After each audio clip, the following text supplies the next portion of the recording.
പൂക്കോട് സർവകലാശാലയിലെ വിദ്യാർത്ഥി സിദ്ധാർത്ഥന്റെ മരണത്തിൽ ഗുരുതര വീഴ്ചയുണ്ടായെന്ന് ഇപ്പോൾ തുറന്നു സമ്മതിക്കുകയാണ് കോളേജ് അധികൃതർ. സുരക്ഷാ ഉദ്യോഗസ്ഥർ ഉണ്ടായിരുന്നില്ല, മർദ്ദന വിവരം അറിഞ്ഞില്ല എന്നാണ് ഡീൻ തന്നെ സമ്മതിക്കുന്നത്. അന്ന് അതായത് സിദ്ധാർത്ഥ് മരിച്ച ദിവസം സർവകലാശാലയിൽ ഉണ്ടായിട്ടും VC അന്വേഷണം നടത്തിയില്ല എന്ന വിവരം കൂടിയാണ് പുറത്തുവരുന്നത്. മർദ്ദന വിവരം അധ്യാപകർ മറച്ചുവെച്ചു എന്നാണ് മുൻ VC MR ശശീന്ദ്രനാഥ് പറയുന്നത്. മരണവിവരം മാത്രമാണ് അറിഞ്ഞത്. ഒഴിവാക്കാൻ കഴിയാത്ത അഭിമുഖത്തിനാണ് ക്യാമ്പസിലെത്തിയത്. മൃതദേഹം കൊണ്ടുവന്നപ്പോൾ അഭിമുഖം നിർത്തിവെച്ചു.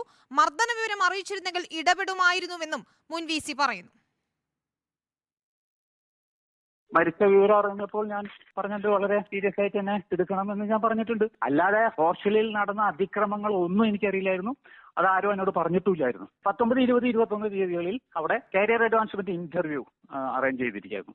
അത് ഷെഡ്യൂൾ ചെയ്ത് അതനുസരിച്ചിട്ട് നമുക്ക് അത് നീട്ടിവെക്കാൻ പറ്റില്ല. എക്സ്പെർട്ടുകൾ ഓൾ ഇന്ത്യ ലെവലിൽ വന്നുകൊണ്ടിരിക്കുന്നു. ഈ കുട്ടിയുടെ ബോഡി കൊണ്ടുവന്നപ്പോൾ ഇന്റർവ്യൂ എല്ലാം നിർത്തിവെച്ച് ഞങ്ങള് അധ്യാപകരും എക്സ്പെർട്ടും അടക്കം പലരും പോയി ആദരവ് അർപ്പിച്ച് പോരുകയാണ് ഉണ്ടായത്. അപ്പോഴും ഈ ഹോസ്റ്റലിൽ നടന്നിട്ട് ഇതേപോലെ ക്രൂരമായ മർദ്ദനത്തിന് ഇടയായിട്ടാണ് ഇത് മരിച്ചതെന്നും ഈ വക കാര്യങ്ങളൊന്നും നമുക്ക് അറിയില്ലായിരുന്നു.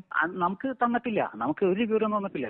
അല്ലാതെ മറ്റത് അറിഞ്ഞു കഴിഞ്ഞാൽ തീർച്ചയായിട്ടും നമുക്ക് അങ്ങനെ അവരെ പോയി കൺസോൾ ചെയ്യാൻ പറ്റുമോ? ഇവിടെ ക്രൂരമായ ഇത് നടന്നിട്ട് ഇതാണ് എനിക്ക് സംഭവിച്ചിട്ടുള്ളത്. ജെയ്സൺ ചാമവളപ്പിൽ നൽകും വിവരങ്ങൾ. ജെയ്സൺ, സിദ്ധാർത്ഥന്റെ മൃതദേഹം കൊണ്ടുവന്നപ്പോൾ അഭിമുഖം നിർത്തിവെച്ച് ആദരമർപ്പിച്ചു. അതോടെ തീരുകയാണോ VCയുടെ ഉത്തരവാദിത്തം? കാരണം 3 ദിവസം മർദ്ദനമേറ്റിരുന്നു അവിടെ. അത്തരത്തിലുള്ള ക്രൂരകൃത്യങ്ങളൊക്കെ നടന്നിട്ടും VC ഉൾപ്പെടെ ആരും ഇത് അറിഞ്ഞില്ല എന്നാണ്. മുൻ VC വ്യക്തമാക്കുന്ന പ്രധാനപ്പെട്ട ഒരു കാര്യം, സിദ്ധാർത്ഥന് മരണകാരണമാകുന്ന ഒരു വലിയ രീതിയിലുള്ള മർദ്ദനം അവിടെ നടന്നു എന്ന കാര്യം അധ്യാപകർ VCയിൽ നിന്നും മറച്ചുവെച്ചു എന്ന് തന്നെയാണ്. ഇത്തരമൊരു വലിയ രീതിയിലുള്ള റാഗിങ്ങോ പീഡനമോ ക്യാമ്പസിനകത്തോ ഹോസ്റ്റലിലോ നടന്നതായിട്ട് അധ്യാപകർ തന്നിൽ നിന്ന് മറച്ചു വെച്ചു. അത്തരമൊരു വിവരം അറിഞ്ഞിരുന്നെങ്കിൽ തീർച്ചയായും ആ വിഷയത്തിൽ ഗൗരവത്തോടുകൂടി ഇടപെടുമായിരുന്നു എന്നാണ് മുൻ VC വ്യക്തമാക്കുന്നത്.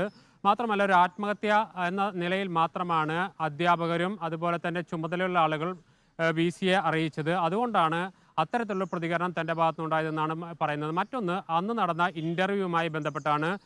ദേശീയ തലത്തിൽ തന്നെ പ്രധാനപ്പെട്ട ആളുകളെ വിളിച്ചു വരുത്തിയുള്ള ഒരു പാനൽ ഉണ്ടാക്കി ഫാക്കൽറ്റിയുടെ പ്രൊമോഷനുമായി ബന്ധപ്പെട്ട ഒരു ഇൻ്റർവ്യൂ ആയിരുന്നു. അത് 3 ദിവസം നേരത്തെ തന്നെ ഫിക്സ് ചെയ്തതാണ്. അത് മാറ്റാൻ കഴിയാത്തൊരു സാഹചര്യം ഉണ്ടായിരുന്നു. അതുകൊണ്ടാണ് ആ ഇൻ്റർവ്യൂ തുടരുന്ന ഒരു സാഹചര്യം ഉണ്ടായത്. അതോടൊപ്പം പോസ്റ്റ്മോർട്ടത്തിന് ശേഷം മൃതദേഹം ക്യാമ്പസിലെത്തിയപ്പോൾ ആ ഇൻ്റർവ്യൂ നിർത്തിവെച്ച് തങ്ങളെല്ലാവരും അവിടെ എത്തിച്ചേർന്നുവെന്നും VC വ്യക്തമാക്കുന്നുണ്ട്. ഏതായാലും ഈ വിഷയത്തിൽ തനിക്കൊരു പങ്കുമില്ലെന്ന് VC വ്യക്തമാക്കുകയാണ് ഇതിലൂടെ. അതേസമയം ഡീൻ പറയുന്നത് പൂർണ്ണമായും തള്ളുക കൂടി മുൻ VC ചെയ്യുന്നുണ്ട്. ശരി, അതാണ് മുൻ VCയുടെ വിശദീകരണം. ഏതായാലും ഇക്കാര്യത്തിൽ കോളേജ് അധികൃതർക്ക് ഗുരുതര വീഴ്ച ഉണ്ടായി എന്ന് വ്യക്തമാവുകയാണ്. ഹോസ്റ്റൽ വാർഡൻ കൂടിയായ ഡീൻ പോലും ഈ 3 ദിവസം ക്രൂരമർദ്ദനം നടന്നിട്ടും അറിഞ്ഞില്ല എന്ന വസ്തുതയാണ് പുറത്തുവരുന്നത്.